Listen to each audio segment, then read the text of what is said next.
Today's topic is innovation in insurance and in life science sector. And I'm here with Webb. Rob, would you just introduce yourself for us? Thank you, Helen. So I'm part of EY's global digital insurance innovation and ventures team. Okay, if wow. that explains it. Well, it sort of does. Tell me a little bit about what you're doing in the insurance sector when it comes to innovation. So really, we're clearly engaged with our insurance clients trying to help them accelerate innovation. That's not new in itself. But probably the most interesting thing is the shift that we're seeing in our clients' approach to innovation. So previously we saw the rise of the labs, which was all about a kind of an ideation pipeline, if you like, coupled with maybe some new funding or dedicated funding, maybe access to some new technology, but generally resourced from in-house. And you know, the results of that were lots of incremental improvement, but far fewer examples of genuine game-changing innovation with sustainable returns. It's not what you expect, is it? I mean, if there's a dedicated lab continuously innovating. Yes and no. If you take a maybe slightly cynical view of it, when you actually peel back the layers, what many of these labs were was just a group of people from the existing organisation moved sideways. Well, a mixture, but moved sideways, given a different label, maybe some new money, but particularly culturally, they were much the same. Their performance metrics and incentives were the same, so pretty much you're getting the same outcomes.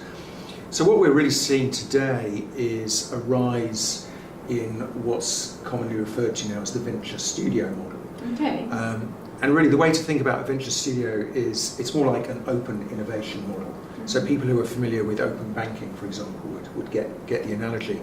What it really means, though, the key difference is that instead of collating all the components from in-house, as typically, historically, our corporate clients have done, we're now bringing together all the assets, solutions, IP, capabilities, even investment from outside. We're a combination of inside and outside. And so our clients are often asking us now to help them facilitate this process. And that can mean EY is bringing some of our traditional advisory services and skills, sometimes some new digital solutions and services that we've built, and InsureWave is a great example of that, and there are others now coming on stream. And bringing them into our clients and helping them configure more of a partnership-based solution, and often with a very different commercial construct. So that can even involve, EY not just working on a traditional fee-for-service model. It can involve different kind of commercial constructs around. So you're sort of creating digital ecosystems. Yeah. It's a bit of an overused word, but essentially it is. The ecosystem it's a network of partners who have a mutual interest or goal, who are prepared to collaborate on balanced terms, and it's most importantly it needs to be commercially sustainable. So a true ecosystem is commercially sustainable. And I know we spoke briefly earlier about purpose. Yes. And how are companies changing their purpose when it comes to innovation? What are they hoping to achieve that's perhaps different to what they were looking at 10 years ago? Well, this is really interesting, and I think a lot of people, and particularly a lot of our younger staff coming through in EY now are really finding this whole topic of purpose, very, very interesting. It's certainly hot. So we know, of course, that the younger generations of buyers, consumers, millennials, and now the screenagers are making all sorts of life decisions and buying decisions based on different criteria than perhaps my generation did. So it's no longer just about price or quality of service. It's equally about what is behind the brand. What does the brand stand for? Does it have some ethical sense of purpose, that it has some kind of authentic social responsibility behind it? And this isn't just about an organisation that makes a donation to a local cause.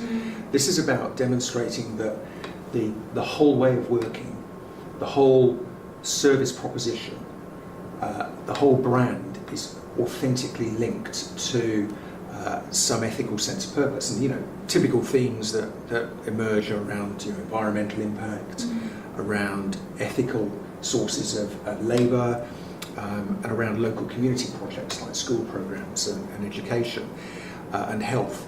And what our clients are asking EY to help with there is to explore ways of identifying a viable sense of purpose, if you like, that can complement the brand, is going to look authentic, and is authentic. Isn't greenwashing or purpose washing, and is visible to customers. Often our clients' staff want to see it in the same way that EY staff. You know, we increasingly hear EY's sense of purpose around building a better working world as being one of the magnets that draws people to EY, and that's fantastic.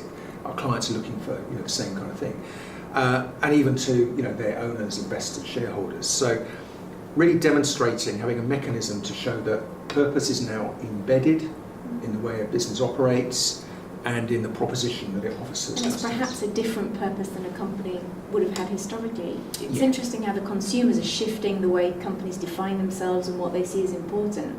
Yeah, absolutely. And consumers are not just wanting to, buy a product from a brand that they know does a bit of good once a year, makes a donation, what have you.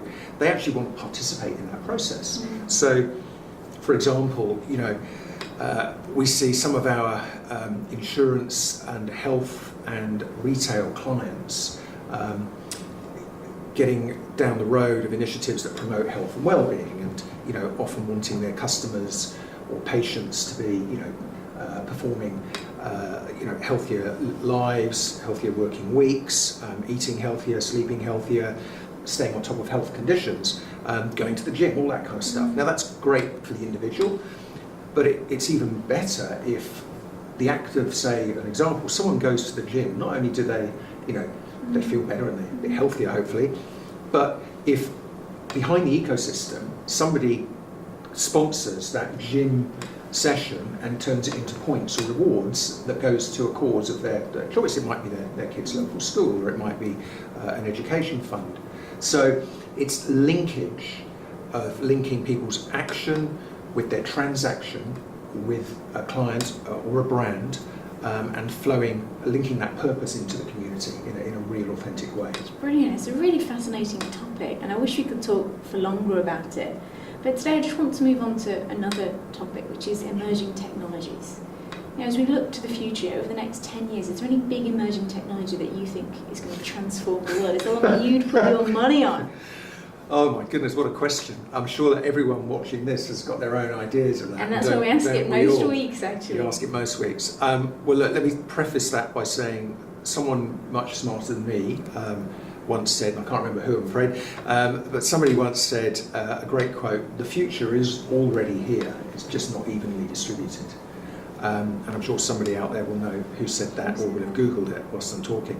I went to a meeting not so long ago on the west coast of the US, and I think there were about 10 people in the room, and more than half the people in the room had arrived in a level 3 or level 4 autonomous vehicle that had effectively driven themselves to the meeting without touching a steering wheel, give or take. Okay.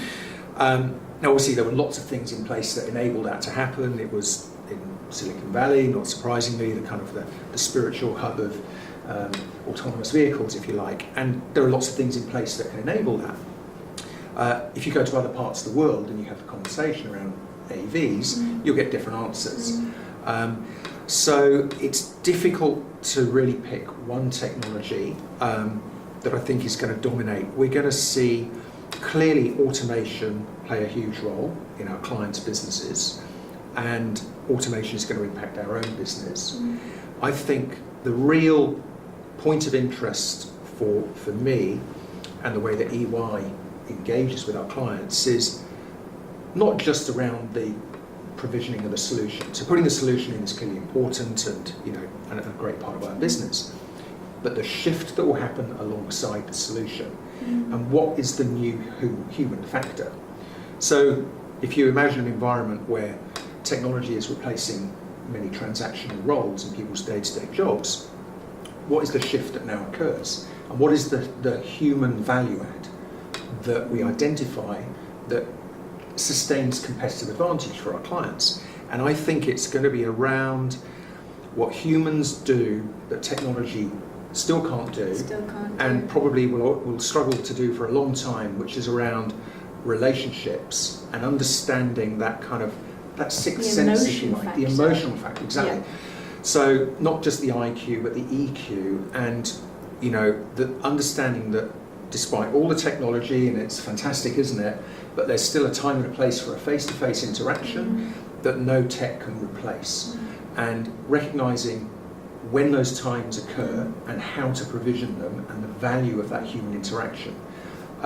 You know, I love the ironies that, you know, around the world every year, you know, there are huge physical gatherings of people who spend the rest of the year connected on social media, for example, or, you know, communities of interest groups or industry sector groups who work for much of the year remotely, and you know, applaud technology and remote working and all the rest of it, but they still have to come together in a physical place, and we do it ourselves at EY. You know, we use technology, but we still travel. Well, that's why you're here Exactly. in Japan this week. Rob this week is in our Wave space talking to a lot of our insurance and life sector clients about how they can innovate in their businesses. It's been great having you here, Rob. I wish we could talk for longer, and I hope you're going to come back and we'll talk on this theme Absolutely. another time. Thank you for having me. Thank you Pleasure. so much.